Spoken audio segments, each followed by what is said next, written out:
Bonjour et bienvenue sur Algomius. Nous sommes de nouveau début juin et il est temps de souffler une nouvelle bougie pour la chaîne Algomius. Alors cette chaîne que j'ai démarrée effectivement il y a 3 ans maintenant, début juin, et où je voulais regrouper un petit peu tous les sujets qui m'intéressaient. L'algorithmie, la programmation, et même dans un champ un petit peu plus large, les relations mathématiques qui étaient liées à ces différents algorithmes et tout ce qui gravitait autour de la programmation, comme par exemple la base de données, ou l'analyse UML, ou ce genre de choses. Donc je pense que ce défi que je m'étais fixé, je ne savais absolument pas combien de temps j'allais garder le rythme, et finalement d'arriver à ce 3e anniversaire montre finalement que c'était un projet qui m'a pris du temps, qui m'a intéressé aussi, et que j'ai voulu profiter, que j'ai voulu étirer sur le long terme. Alors au bout de 3 ans, Algomius, qu'est-ce que c'est devenu? Alors Algomius, c'est une chaîne qui regroupe maintenant pratiquement 4600 abonnés. Alors pour une chaîne qui ne fait pas de divertissement, qui est plutôt technologique et qui va au fond des choses, je ne fais pas non plus trop de vulgarisation. Mon but est quand même de vous montrer ce que l'on peut faire en informatique et que vous puissiez vous approprier les choses et que vous puissiez le refaire chez vous. Donc naturellement, ça demande un petit peu plus je dirais un petit peu plus d'engagement que simplement regarder une émission de divertissement ou quelque chose comme ça. Donc effectivement, je ne m'attends pas non plus à avoir un nombre d'abonnés très conséquent ou pouvant concurrencer les chaînes de divertissement. Je suis très content finalement que cette chaîne continue à se développer. J'ai de plus en plus d'abonnés, j'ai de plus en plus de gens qui sont contents du contenu. Donc c'est quelque chose qui va plutôt dans la bonne direction et qui m'incite effectivement à continuer à mettre du contenu sur cette chaîne. Pour parler un petit peu des commentaires que je peux avoir au courant de l'année, c'est quelque chose où je pensais avoir plus de commentaires. Plus des commentaires qui auraient pu peut-être un petit peu m'aider, m'aiguiller à savoir ce que les gens recherchent comme information. J'ai beaucoup de commentaires positifs qui me disent effectivement qu'ils ont appris plein de choses au cours d'une vidéo sur laquelle ils sont tombés. Il n'y a aucun problème là-dessus. Même si les vidéos sont longues, c'est vrai que j'essaye de faire le tour de la question pour que très souvent les vidéos se suffisent à elles-mêmes et qu'on n'ait pas forcément besoin d'avoir des prérequis conséquents pour comprendre de quoi on va parler. Donc ça fait des fois que les vidéos sont longues, mais quand quelqu'un cherche effectivement quelque chose sur un sujet bien particulier, je pense qu'il est content de retrouver toutes les informations au même endroit. Donc j'ai des retours assez positifs sur les vidéos qui sont faites, sur leur contenu, j'ai parfois des questions qui sont intéressantes ou des propositions d'amélioration, donc ça c'est quelque chose que je prends aussi.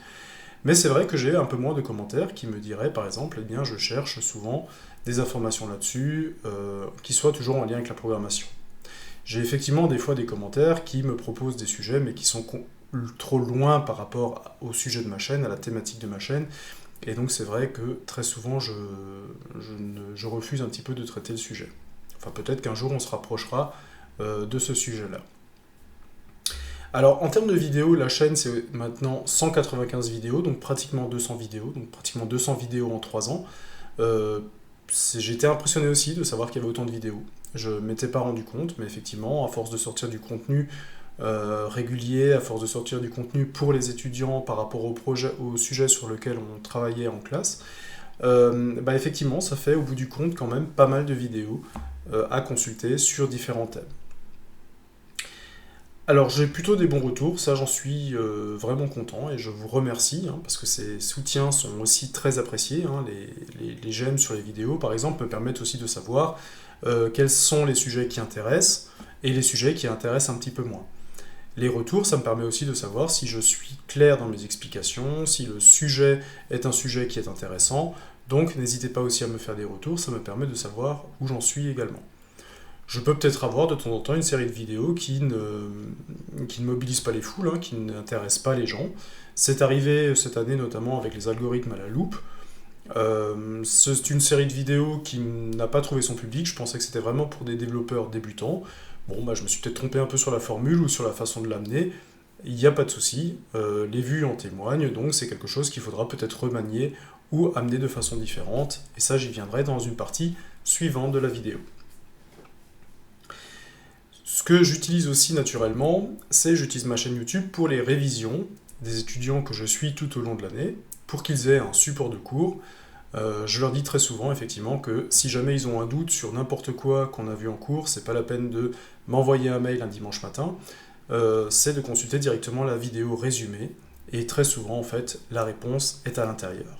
Donc ça aussi, J'ai des retours à ce niveau-là d'étudiants qui passent des concours ou qui passent des examens en fin d'année et qui sont contents en fait de retrouver un support de cours euh, de manière peut-être un petit peu plus différente qu'un livre ou qu'un support papier, qui permettent en fait de retrouver différents conseils ou différentes méthodes de résolution pour les problèmes auxquels ils pourraient être confrontés.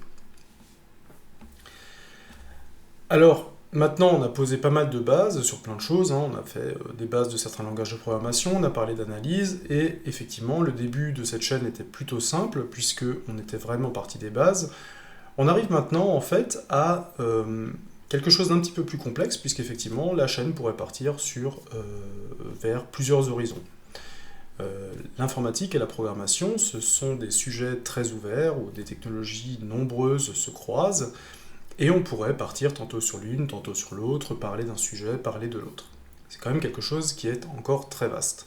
Alors c'est une bonne nouvelle parce que naturellement qu'il y ait autant de sujets va me permettre de continuer à faire des vidéos. C'est à moi en fait de trouver maintenant dans quelle direction aller un petit peu, quels sont les grands sujets qui peuvent intéresser et sur lesquels il n'y a peut-être pas tellement de concurrence sur les vidéos en français. C'est vrai que je me suis rendu compte que parfois faire des vidéos sur un langage de programmation, par exemple comme Python ou C++, ça peut être intéressant, mais c'est quelque chose qui a peut-être été déjà fait une dizaine de fois, une vingtaine de fois. Donc même amener une autre approche, eh bien ça n'amènera peut-être pas un public conséquent. De même, je ne pense pas forcément que faire une série de vidéos sur un langage qui est très peu utilisé, ou moins utilisé que ceux que je viens de citer, je pense notamment au Camel, au COBOL, ou ce genre de langage, ça va peut-être intéresser des gens qui sont à fond dedans, qui travaillent dedans, mais encore une fois, ça va peut-être pas représenter un grand nombre de personnes. Bref, je ferai peut-être des essais au cours de l'année qui vient, et puis on verra bien si c'est concluant, si ça trouve son public. Alors si on devait faire un petit bilan de l'année qui vient de s'écouler, alors qu'est-ce qui s'est passé? En fait, on a eu des vidéos sur plusieurs thèmes qui sont apparus. Certaines vidéos ont complété des thèmes déjà existants sur les années d'avant, d'autres ont amené en fait une problématique nouvelle. Et la nouveauté en fait de cette année, c'est justement la création du site internet en début d'année, donc du coup. Alors moi je ne viens pas forcément du développement web. En tant que professionnel, j'ai quand même plutôt travaillé sur des problématiques de calcul, sur des problématiques d'optimisation. Donc on était plus en fait sur des modules de calcul, des modules vraiment en programmation un peu à cheval sur la mécanique et les mathématiques. Et c'est vrai que les interfaces homme-machine ou la façon de présenter les données en fait n'était pas ce qui était demandé en priorité. Néanmoins, maintenant, on se rend bien compte que quand on sort de ces secteurs industriels ou de ces secteurs vraiment d'entreprise dédiés à l'utilisation en interne, en fait, l'ergonomie et la façon dont l'utilisateur vont utiliser les applications et les services que l'on met en place est tout aussi importante. Puisqu'effectivement, si vous avez le meilleur produit du monde, mais qu'aucun utilisateur ne veut l'utiliser parce que c'est moche, c'est pas rapide, ou l'affichage, on ne comprend pas ce que l'on doit faire, eh bien on n'utilisera pas la solution et ce sera dommage. Donc pour toutes ces choses-là, eh bien, je me suis mis donc à la programmation web. Alors la programmation web, en tant que développeur, tous les développeurs savent faire du HTML, du CSS, du JavaScript. La problématique pour moi, c'était plutôt d'organiser un petit peu tous ces savoirs techniques pour justement recomposer quelque chose qui tienne la route graphiquement. Donc c'est pour ça que le gros travail sur ce site web, en tout cas pour moi, a été justement de reprendre toutes les étapes de faire un cahier des charges, faire une charte graphique, faire un wireframe, ce genre de choses, donc toute la partie analyse jusqu'à arriver au résultat final. J'ai passé pas mal de temps là-dessus à me documenter, c'est pour ça que le site a un onglet ici qui s'appelle Projet, et quand vous cliquez sur Projet, vous allez récupérer tout simplement toutes les étapes par lesquelles je suis passé pour monter ce site. Donc le site en fait est auto-documenté, et on permet de retrouver facilement, voilà, donc la phase 1 que j'ai terminée cette année, c'était les fondations. La phase 1, en fait, je voulais directement un site accessible où je puisse mettre mes vidéos dessus. Ça, c'était la première chose que je voulais. Donc ça, je voulais le mettre en place assez rapidement pour que je puisse organiser mes vidéos et qu'on puisse chercher facilement dessus. Donc les fondations, qu'est-ce qu'on a fait? On a rédigé un cahier des charges, on a organisé les pages web, on a mis en place une charte graphique, on a fait les maquettes, on s'est intéressé au référencement pour que les gens puissent nous retrouver. Hein. Le problème de SEO, c'est le référencement naturel. Et on s'est intéressé aux questions aussi d'accessibilité pour rendre le site le plus accessible possible pour, par exemple, les personnes malvoyantes, les personnes qui ont daltoniennes ou ce genre de choses, ou qui consultent, par exemple, un site web avec des appareils adaptés qui leur permettent d'avoir leur propre vision du site. Donc toutes ces problématiques-là, je me suis énormément documenté. Dans chacune des parties, vous allez pouvoir retrouver les sites ou les liens ou les différentes références que j'ai utilisées. Et dans chacune de ces parties, j'ai mis aussi des commentaires pour voir au début où je voulais en arriver, est-ce que je suis arrivé à faire ce que je voulais. Je l'ai tourné un petit peu de façon humoristique parce que c'est pas super agréable de lire toujours des murs de texte sans humour, donc j'ai mis un petit peu d'humour dedans pour que ce soit plus intéressant à lire aussi, mais concrètement, c'est comment a été fait le site. Donc là, je suis sur la partie 2 en ce moment, qui a pris un petit peu de retard puisque j'ai d'autres cours en fait à préparer et d'autres sujets sur lesquels je travaille en ce moment. L'idée, ça a été de montrer d'abord que le JavaScript pouvait rendre le site dynamique, donc ça c'est une partie qui a déjà été faite. Puis la partie suivante, c'était de séparer les traitements, les données des traitements, c'est-à-dire c'était d'extraire les données. Dans un premier temps, je ne me sers pas de base de données, mais je me suis servi d'un fichier JSON, tout simplement. Et en fait, on se rend bien compte que derrière, je pourrais très facilement mettre une base de données, que ce soit à base de SQL ou à base de MongoDB, par exemple, une base de données NoSQL documentaire, et que comme j'ai déjà extrait les données, eh bien, il serait très facile en fait d'intégrer ces données dans la base que je vais créer. Le problème, c'est que si je veux créer une base de données, eh bien, il me faut une application serveur pour mon site, ce que je n'ai pas pour l'instant, mais qui est en prévision. C'est quelque chose où j'aimerais arriver à me dégager le temps pour pouvoir travailler dessus dans les mois qui viennent. Voilà, donc j'ai encore d'autres petites choses, la mise en place du SaaS par exemple, et puis ensuite on arrivera sur des sujets peut-être un petit peu plus poussés, comme par exemple utiliser un framework client comme React, ou s'amuser à faire de la programmation côté serveur, peut-être même avec un framework. Alors moi j'ai une petite préférence pour l'utilisation de Python, hein, puisque Python c'est un langage que j'utilise notamment dans les cours de mathématiques. Donc si je pouvais utiliser un framework Python du genre Django ou Flask, c'est peut-être quelque chose que j'aimerais pouvoir mettre en place sur cette chaîne. Mais encore une fois, je ne suis pas forcément intervenant sur ce genre de technologie, donc le développement web, eh bien tout simplement, c'est quelque chose que je ferai sur mon temps libre lorsque le principal de mon activité sera fait. Voilà, donc, nouveauté de cette année, effectivement, le site sur lequel on retrouve toutes les rubriques et toutes les vidéos qui sortent, de l'algorithmie, de la programmation, des mathématiques, et ainsi de suite. Donc cette année, qu'est-ce qu'on a fait dans ces différentes rubriques en vidéo? Eh bien en base de données par exemple, on a continué, donc la partie analyse Meurize avait été faite, on avait parlé énormément de MySQL, et on avait rajouté cette année, il y a eu l'ajout de vidéos sur PostgreSQL. Alors on n'est pas reparti à zéro sur Postgre, hein, on a simplement essayé de montrer ce que Postgre permettait de faire en plus par rapport à MySQL, notamment de pouvoir stocker et de rechercher directement dans des tableaux, de chercher ou de rechercher directement dans des fichiers JSON, ou de pouvoir définir ses propres types personnalisés. Ok. On a aussi fait toute une série de vidéos sur MongoDB, pour avoir aussi l'aspect un petit peu NoSQL, et on a essayé de voir aussi comment est-ce qu'on pouvait accéder directement à des bases de données à partir d'un langage de programmation. Pour ça, j'ai utilisé Python. Et j'ai donc fait une vidéo avec chaque fois comment j'appelle une base MySQL avec Python, une base PostgreSQL avec Python, une base MongoDB avec Python et une base SQLite avec Python. Chaque fois avec une bibliothèque pour montrer un petit peu les exemples, comment ça se passe. Donc, si vous êtes sur un autre langage de programmation, vous allez voir que bien souvent on est pratiquement sur la même chose. Hein.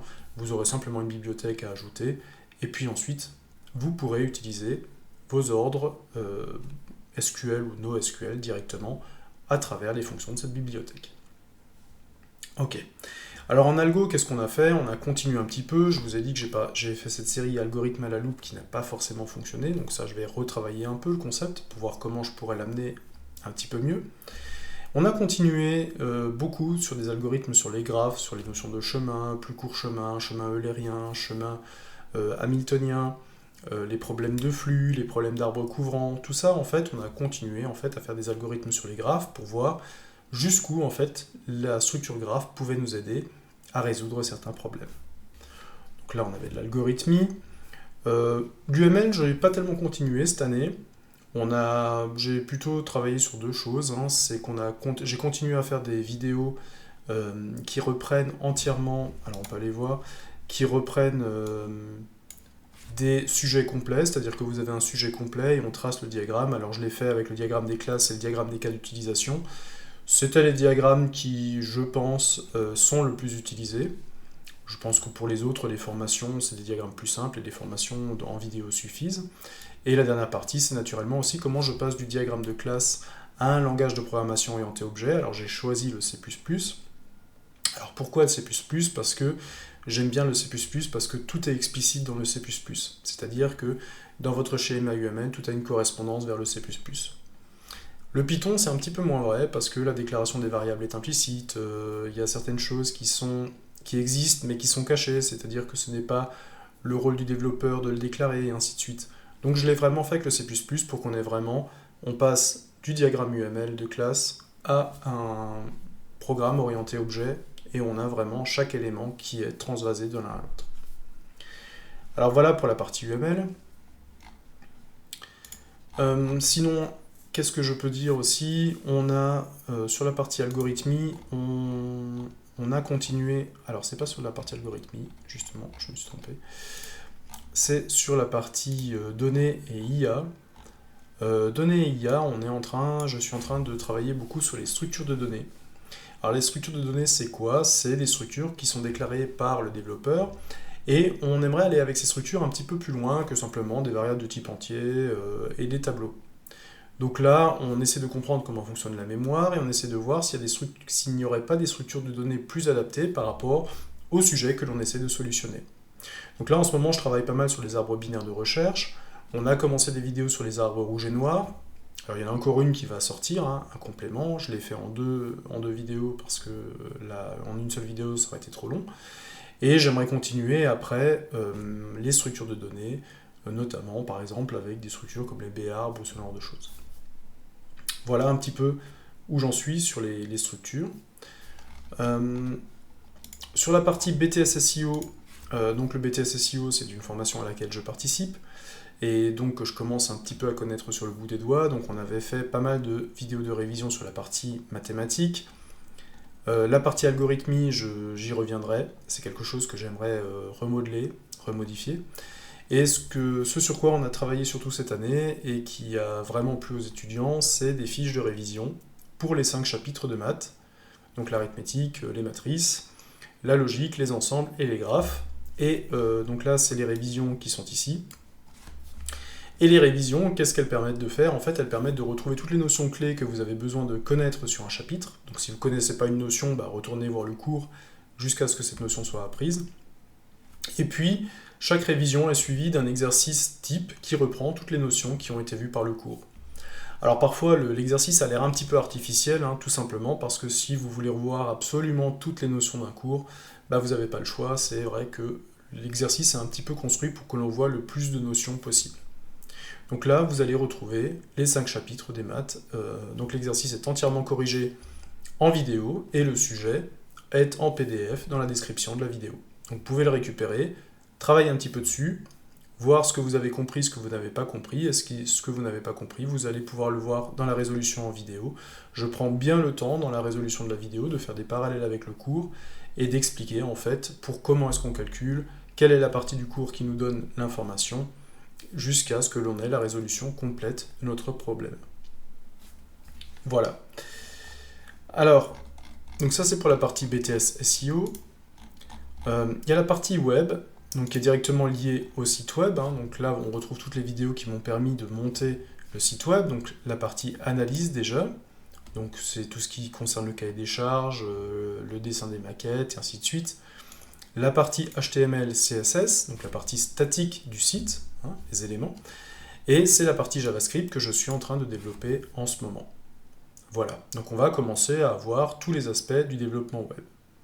Ok, donc là on va continuer, probablement cette partie va encore prendre de l'importance dans les prochains mois, mais encore une fois, comme c'est pas la partie sur laquelle j'interviens prioritairement en tant que formateur, ben, c'est une partie que je développerai quand j'ai du temps libre, malheureusement. Voilà. Sinon, pour les autres langages de programmation, j'avais commencé cette année, alors j'avais commencé à parler de Python naturellement, depuis le début de cette chaîne je parle de Python. J'avais commencé cette année quelque chose sur le C++, alors la première vidéo a été très bien accueillie, les deux suivantes beaucoup moins. C'est un langage que je rencontre pas non plus comme demande en tant que formation. C'est peut-être un... Alors moi c'est un langage que j'ai pas mal utilisé, mais justement en travaillant dans l'industrie.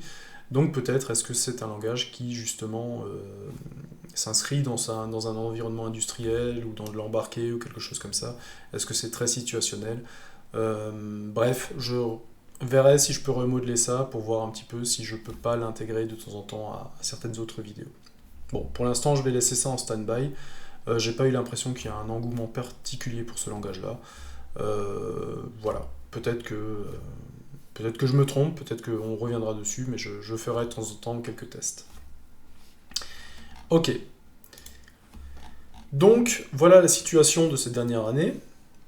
Et ce que j'aimerais maintenant, c'est faire un point vers l'avenir. Donc, regardez vers l'avenir. Qu'est-ce qui peut encore, de quoi peut-on encore parler au niveau de ces différents thèmes, en restant toujours dans le thème de l'algorithmie, de la programmation et de ce qui gravite autour au sens large. Alors, en question de base de données, je pense que j'ai pratiquement fait le tour. Il me manque encore 2 vidéos à tourner. Il y en a une qui va parler de la gestion des exceptions en MySQL, c'est-à-dire comment je réagis quand il se passe quelque chose de travers. Imaginons, j'essaie d'insérer une ligne, mais la clé existe déjà, normalement je vais récupérer un SQL code, mais au lieu de planter salement le programme, est-ce que je ne pourrais pas récupérer cette erreur en fait et pouvoir réagir dessus? Voilà, un petit peu l'idée.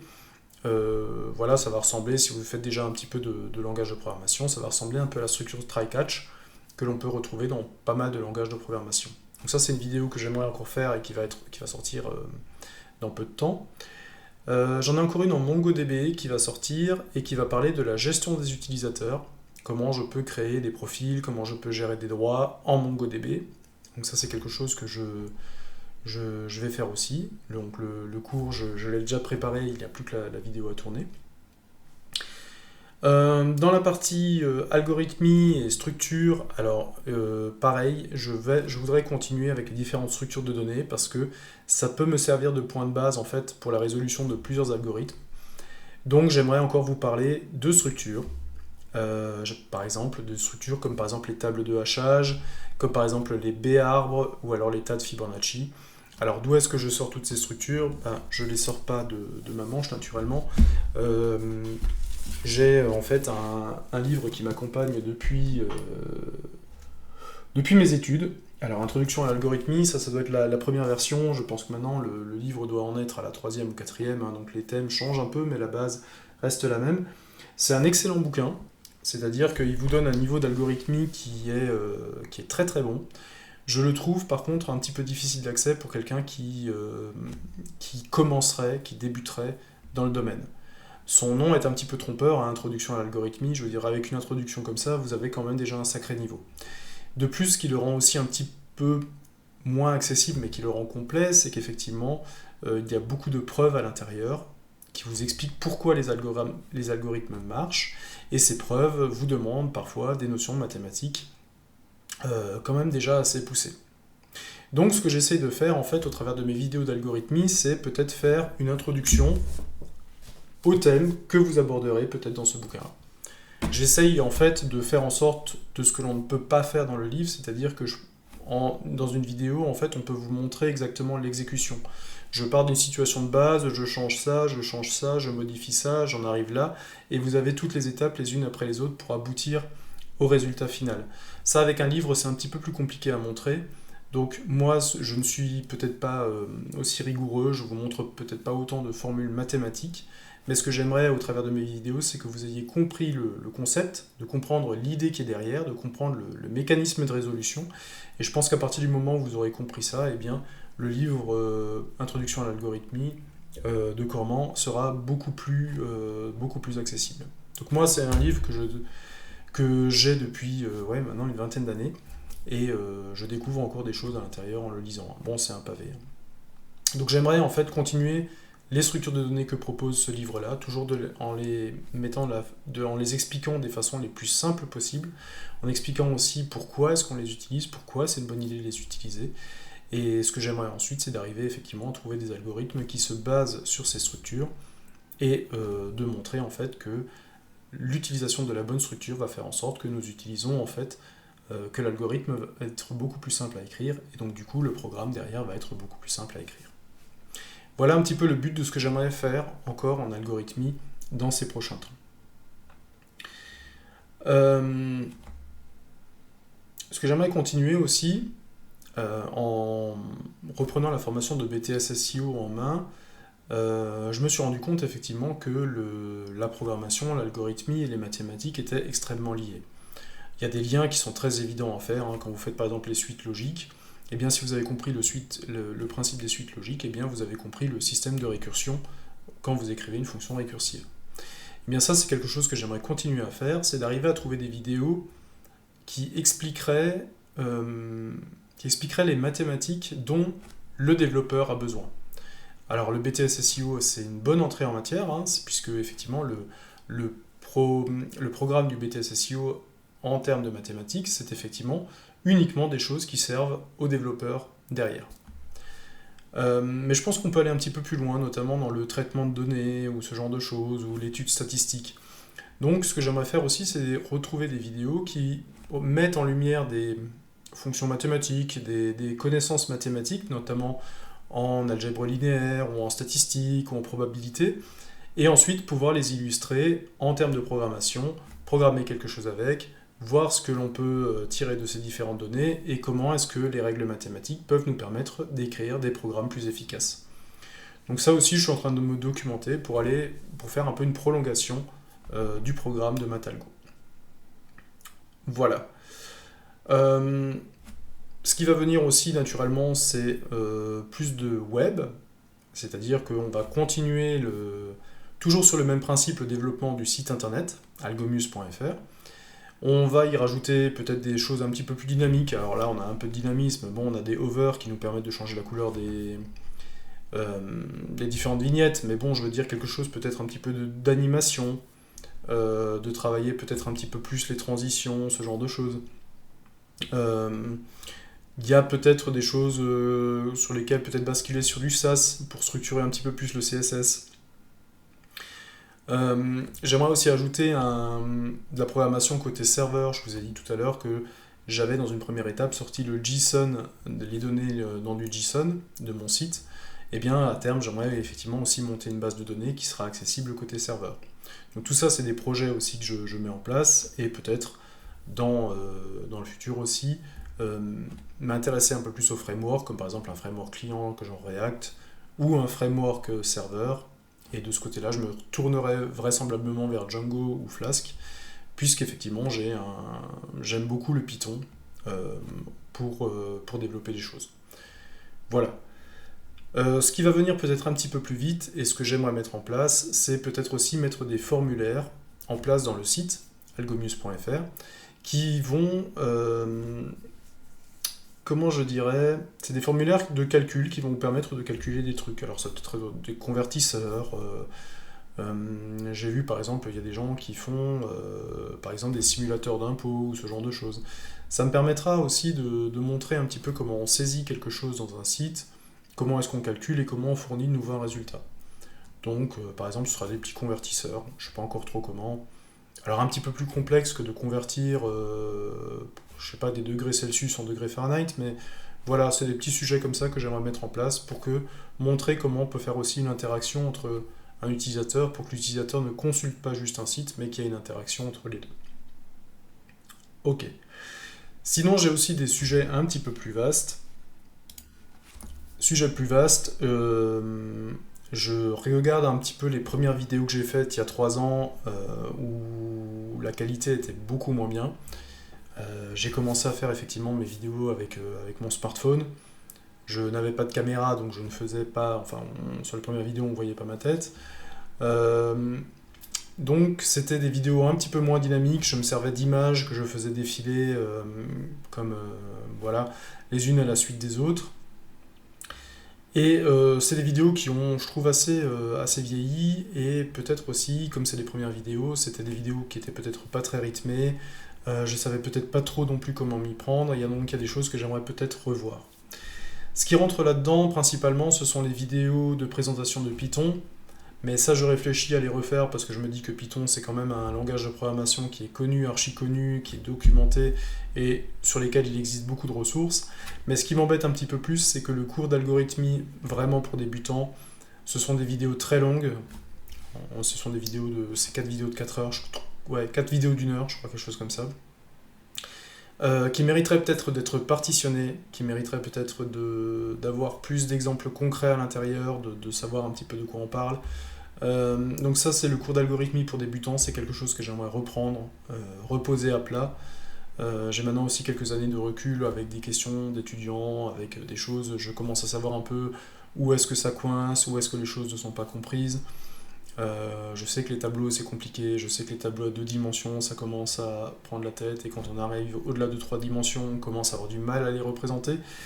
Mais voilà, donc c'est quelque chose que j'aimerais peut-être reprendre depuis le début et le mettre à plat et illustrer avec des exemples concrets, et peut-être que ça permettrait d'illustrer directement les exemples algorithmiques directement en Python, ce qui ferait que j'aurais un problème, je chercherai à le résoudre de façon algorithmique. J'écrirai le pseudocode, et ce pseudocode, je le convertirai dans un langage de programmation. Alors peut-être une fois en Python, une fois en C++, une fois en JavaScript, peu importe. Et comme ça, on aurait le cheminement complet. Donc ça, c'est quelque chose que j'aimerais aussi refaire donc à partir de septembre, enfin à partir de la fin de l'année. Voilà. Donc ça, c'est un petit peu pour le concret. Maintenant, ce que j'aimerais toujours continuer, mais vraiment quand j'aurai le temps, parce que ce sont des choses qui me demandent plus d'investissement, ce sont des choses que je ne sais pas faire en ce moment, mais il faudrait que j'apprenne à les faire. C'est par exemple, j'aimerais faire une série de vidéos qui fassent le lien entre la musique, les mathématiques et la programmation. Donc on va s'apercevoir en fait qu'on va retrouver énormément de règles mathématiques en musique, surtout en musique classique. Et j'aimerais en fait montrer les relations qu'il peut y avoir entre les deux. Donc là, c'est quelque chose que je suis en train de me documenter dessus. Il faut que je regarde aussi si ça peut être intéressant d'être montré. Peut-être que ça n'a pas d'intérêt, hein. Mais j'en suis en train de me documenter pour montrer quelque chose là-dessus. Autre sujet qui me titille, tout simplement, c'est l'IA, l'intelligence artificielle. On en dit beaucoup en ce moment. On pense que ça va révolutionner la programmation. Je ne sais pas. Honnêtement, j'ai quelques notions d'IA, pas forcément poussées, je connais un petit peu des algorithmes en réseau de neurones ou ce genre de choses. J'aimerais aller un petit peu plus loin. C'est vrai que c'est un sujet sur lequel je me suis pas vraiment penché encore. J'avais beaucoup, pendant mes études, on parlait beaucoup d'intelligence artificielle à l'époque, c'était les grands moments des robots footballeurs et les coupes du monde des robots footballeurs. Et on avait l'impression à l'époque déjà qu'on allait tout pouvoir faire avec l'IA, que l'IA c'était génial, que ça allait tout remplacer, et je ne sais pas pourquoi, pour quelle raison, toute cette hype autour de l'IA en fait est retombée. Et là j'ai l'impression qu'elle a repris, donc une vingtaine d'années après, et qu'on a de nouveau les mêmes discours, on va tout faire avec l'IA, on va tout révolutionner avec l'IA. Est-ce que c'est possible, est-ce que ça ne l'est pas, je ne sais pas.